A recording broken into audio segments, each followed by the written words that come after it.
Hey everyone, Heatwave here, and today we're doing another Transformers Age of the Primes figure review. This time it's RescueBot Heatwave. And this is a Voyager class figure, and 29 steps. And obviously he's an Autobot. And yeah, cool. So there's only been one other RescueBot, and that's Chase.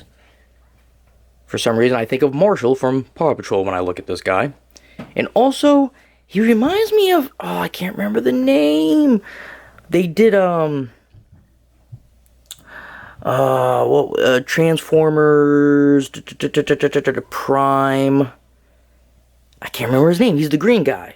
The muscle one, the heavy hitter. It's like the same body for it, maybe. I don't know. I'd have to check the figure I have. But, cool. So, over here, we get a picture of Primes. We get a nice picture of him there. And then we get the back. So 29 steps from this to a fire engine. Awesome. I don't really care for the clear blue of the weapons. Maybe I'll like them once I actually open it and actually get to see them in person. But does everything have to be clear plastic for weaponry? I mean, come on. Does it have to be solid plastic? Oh well. So let's go ahead, get him open, and take a closer look. Alright, well here's Heatwave.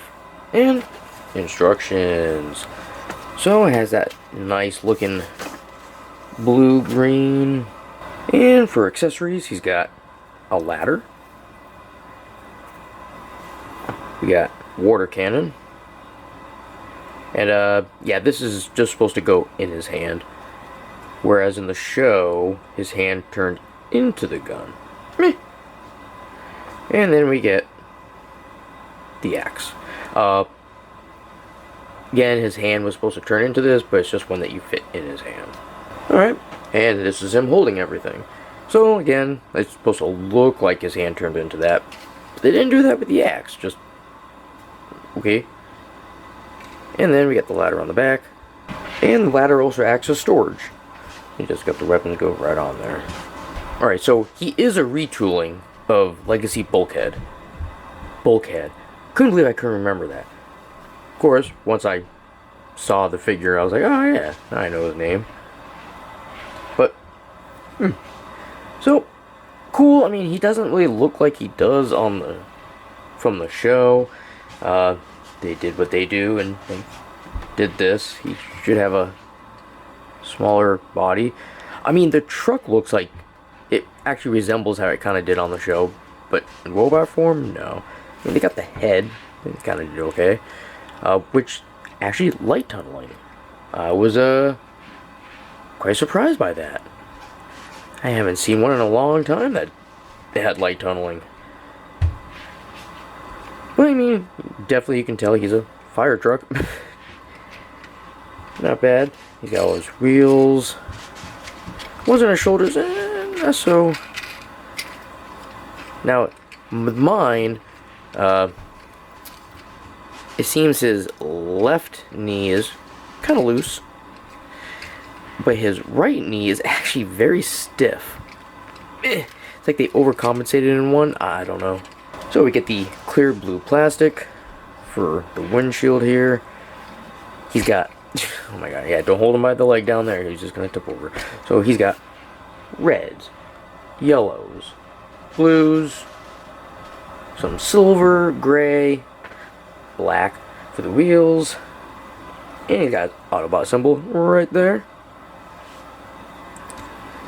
Turn him around. So, he doesn't really seem to have much waffling going on, which pretty cool. Like, even on the inside of his arms, you don't really see any there. Inside the legs, just up there, but that's kind of out of the way. Cool. I mean, I don't really count this because this is, it's just like, I don't know. I just don't count that. But the problem I have is the body. Look at all that unused space in there. That's crazy. Why'd they have to make him so big? He could have used that space to make, like, I don't know. If you wanted him to look like a fire truck, have more of the parts inside and fold them out, so he could have had more of a a smaller frame. All in all, not bad. I do like the figure. I wish the leg was a little bit more stiff on that one knee, and I wish the body wasn't so big. Not needed. I can understand they did that for Bulkhead because he's supposed to be a bigger robot. But okay. So articulation. We get the head. Goes around. You can look up and down. No real ribble wobble. We get the arms here. They can go around. His shoulder part does disconnect. We can go up 90. We can spin that part around. Single jointed elbows. They go past the 90 mark. We get the hands. That'll spin around. His waist freely goes. And then we can just get his arms up out of the way. He can do past 180. He's got to get his other leg just right to do it. Oh well.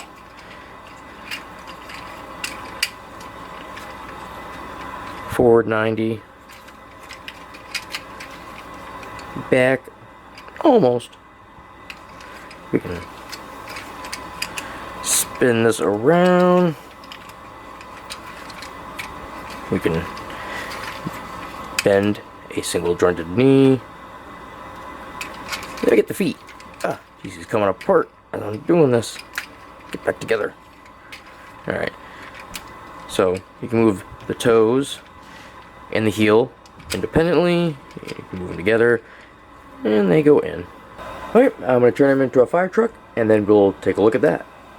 So here he is as a fire truck. Not bad, definitely interesting. Now, obviously this goes really well with the rest of it. Kind of wish there was more red back here though. Putting it together, it wasn't too bad. There was a couple of times it was kind of like, eh. And we just have the ladder with the weapons there. I kind of like how it's slanted. I mean, granted, if you wanted to use this, it's not really gonna. In fact, he would actually just shoot right into himself. And it doesn't roll too smooth. That's only because, well, yeah, the front ones aren't as loose as the back. But it's okay. It's not bad. I like the sound it makes. Alright, well that's just been my review of Rescue Bot Heatwave from Transformers Age of the Primes. If you have any comments or questions, feel free to leave them down below. And, as always, you all have yourselves a good one, and I will see you later.